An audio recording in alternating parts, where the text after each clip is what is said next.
Esta canción, probablemente cuando la compuse, no tenía en mente demasiado esto, pero me gusta hacer una relación con la sensación que estamos viviendo, particularmente en nuestro país, aunque toda Latinoamérica y muchos países lo pasan, ¿no? Como que de alguna manera parece que toda la situación alrededor te quiere echar, ¿no? Y por ahí es donde uno apuesta un poco a lo que tiene debajo, ¿no? En este caso es un escenario, pero hablo de la tierra. Se llama Raíz el tema.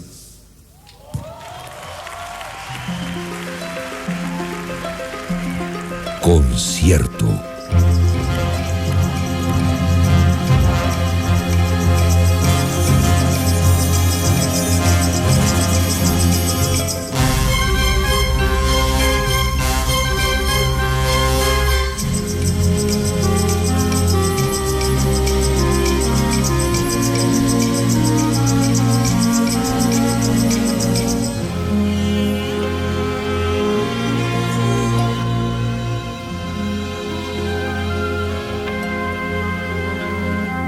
Canto bajo relieves,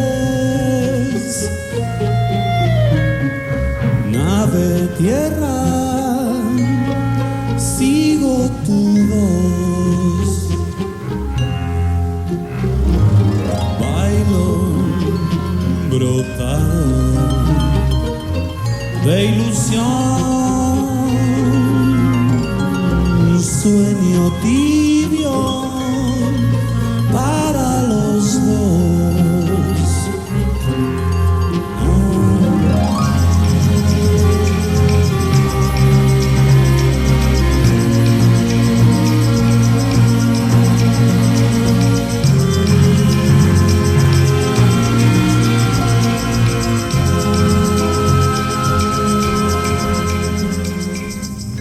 ¿Qué otra cosa es un árbol más que libertad? Y si te abrazo es para sentir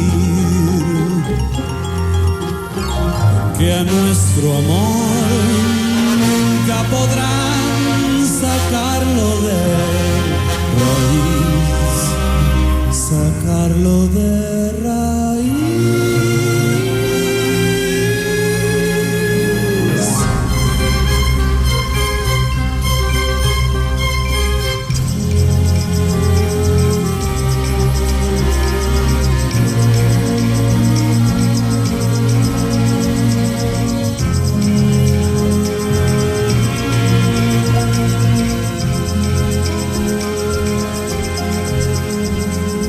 Nuestro amor nunca podrán sacarlo de raíz, sacarlo de raíz.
Voy a invitar a un amigo que tocamos en una oportunidad en México y bueno, es chileno, se llama Rodrigo Aros y toca el sitar.